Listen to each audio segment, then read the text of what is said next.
বিসমিল্লাহির রহমানির রহিম।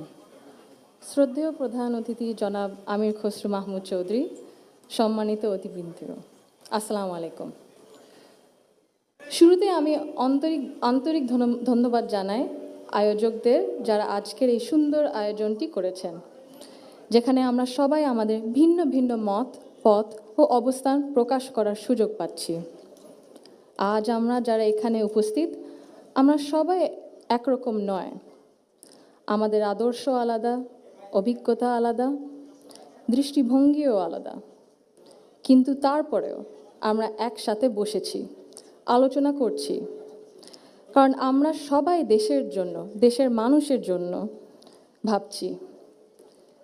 আর এই ভিন্নতা নিয়ে একসাথে কথা বলছি, একের পর এক শুনছি, এটাই গণতন্ত্রের আসল সৌন্দর্য। আমার আগে যারা সম্মানিত প্যানেলিস্টরা কথা বলেছেন, তাদের সবাইকে আন্তরিক ধন্যবাদ জানাই। আপনারা অনেক কিছু বলেছেন, হয়তো বা আমিও বলে ফেলবো, সো আমাদের একটা মাইন্ডসেটে আই থিঙ্ক সিমিলারিটি আছে। আমার খুব ভালো লেগেছে শুনে। আমি আজ এখানে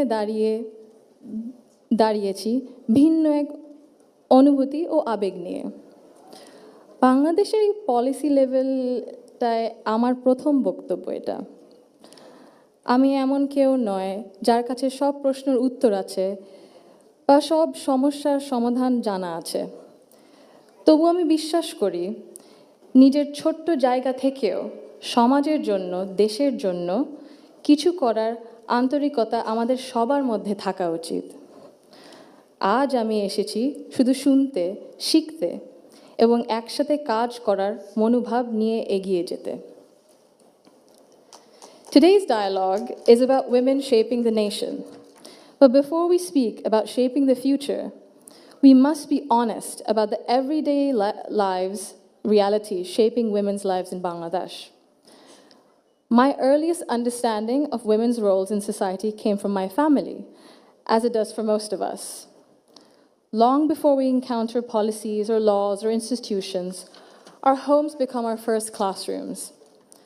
They teach us what is possible, what is acceptable, and what is expected. In my home, certain things were never questioned. আমি যদি একটু সময় নিয়ে অ্যাকচুয়ালি একটা ঘটনা মনে এসেছে দাদুর ব্যাপারে, এটা বলতে বলতে।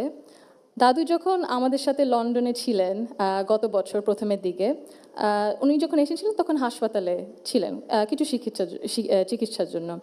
ওখানে বিভিন্ন দেশ থেকে নার্স ছিল, ডাক্তার ছিলেন, এবং একটি নার্স ছিলেন নাইজেরিয়া ওয়েস্ট আফ্রিকাতে।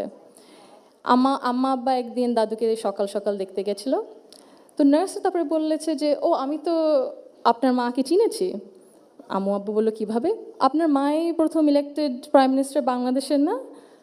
আম্মু আব্বু তো অবাক, হ্যাঁ আপনি কিভাবে জানেন?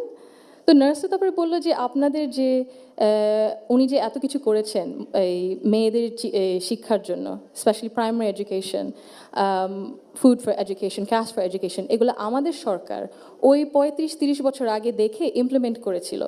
আর ওই কারণে লক্ষ লক্ষ মেয়েরা গ্রাম অঞ্চলে, ওদের দেশে গ্রাম অঞ্চলে বিভিন্ন জায়গায় সদরে এখনও শিক্ষা পাচ্ছে, অন্তত প্রাইমারি এডুকেশন লেভেলে। সো ভাবলাম একটু শেয়ার যদি করি, এখানেই করবো আপনাদের সাথে। জি। She also understood that education alone was not enough if women were not supported to remain in public and economic life.